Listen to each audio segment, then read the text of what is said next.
That event for us. Lester, good evening.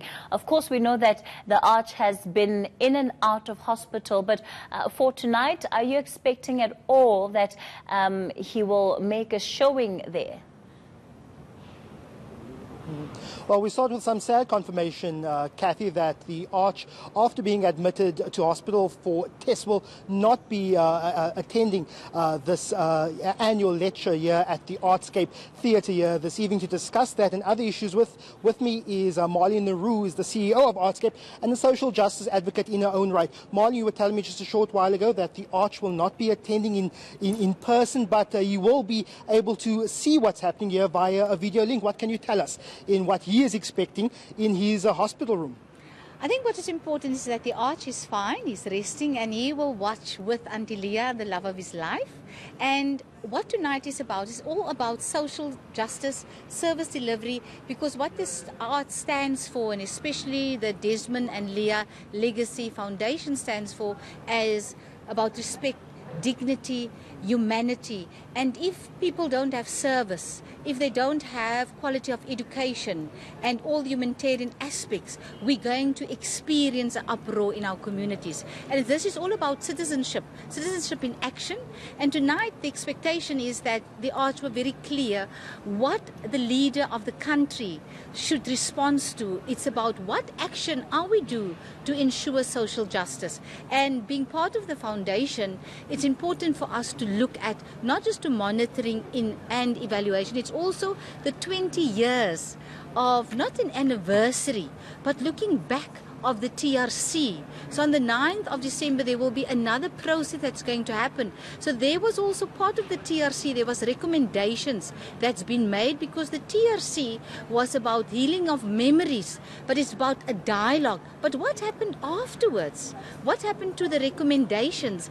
And this is what we're a little bit expecting to be unpacked. How are we going forward? Because we come from a very brutalized background, and all that we know as a nation, if we need to say something to government, what we do is we burn down, we destroy. So we need to look at what other tactics can we have, and where do we start? It's with young people, it's with dignity, and that is what the foundation would like to do and is currently doing with the legacy. We can have peace lectures until we are, how can I say, 50 in a month we can have. But if that peace lecture doesn't mean anything, and if we can't quantify it into action and changing the mindset of how we're carrying ourselves as citizens, and this is what this lecture is going to mean, and we hope that it's going to mean for our country, is how do we take leadership forward, ethical, dignified, and we need to be cautious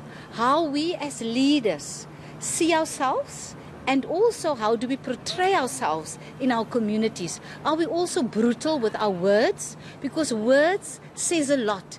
And also our body language. Are we leaders only for one segment of the society, or are we leaders that leads the country towards being much more humane? You mentioned names and labels. You being a social justice advocate yourself, and as you mentioned, the president speaking to what has been done after 20 years after the Truth and Reconciliation Commission.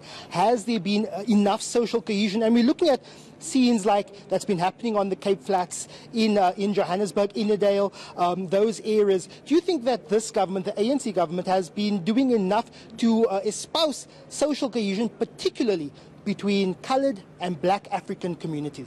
I think this is not just an ANC. It is a societal mindset that needs to change. It's all parties. We need to become matured. Poverty doesn't know colour. Poverty doesn't know language. And what we have started in our country, we started first with empowerment of money and greed. And we didn't start with actively. Social cohesion became a slogan. We run our country on slogans and not on active. Citizenship should be, if we look at Manenberg, what happens in Manenberg, and across the road what is happening in Guguletu, it should already be one community. But we are still so trapped in the apartheid and geographical areas. There should be actively programs that we need to take forward. And I think we don't do enough. And I'm honest to say. And we need to keep our leaders accountable, not just by words and not just only by marching. We should keep our leaders accountable by saying, as civil society, we now going to take charge of our communities. Marlene Leroux, thank you. I want to bring in Tutu, now the daughter of Archbishop and Leah Tutu. Firstly, Marlene spoke a little bit about the Arch's condition. Just how has he been over this last few weeks in hospital undergoing tests? What's his mood like? Oh, his mood is actually very good.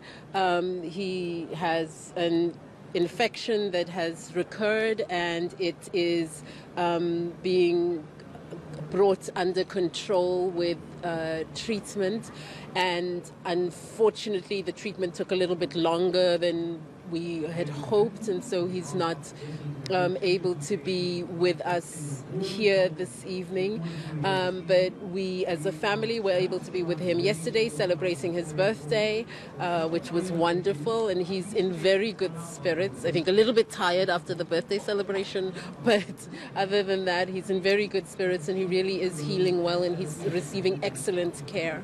I must ask you, it was quite a surprise when it was announced that President Ramaphosa would be delivering this lecture, and the Arch of the last few years has had a tenuous relationship with the ANC-led government. After the president was elected in Parliament, one of the first people he went to visit was the Arch in Hermanus. What can you say, if you could give us an insight into the thoughts and the minds of the Arch on just what is his attitude to this ANC-led government, and particularly to the leadership of Cyril Ramaphosa? Yeah, my father is not a party politician. My father is not a partisan. My father's passion is for the people of South Africa. And so it is not a matter of who is occupying the president's chair. What he cares about is what is the person who is occupying that seat doing, and what is that person doing for the people of South Africa. And so when we look around our country and say, okay, we are now this many years beyond the apartheid system, we absolutely knew and recognized that it was not only the legal structures of apartheid that had to be dismantled, but the whole scaffolding of apartheid, the architecture of apartheid that had to be dismantled in order for us to get to the country that we have promised. And this is the passion that my father continues to have, is let us invest in making this the South Africa for which so many people suffered, died, gave time, energy, were tortured and imprisoned and exiled. Tutu there, and Marlene Leroux, we hear the gongs going off, indicating that people should be taking their seats. As you've heard, that the Arch will not be attending this evening's lecture, but in the spirit of the Artscape Theatre, the show must go on. You'll be watching via video link as President Cyril Ramaphosa delivers that 8th annual Desmond Tutu Peace Lecture here this evening. All right, and of course, Lester, he won't be the only one watching it via satellite, or the use of technology. Will also be bringing it to our viewers just after 7 o'clock as soon as it gets underway. Lester Kiewit out in Cape Town for us.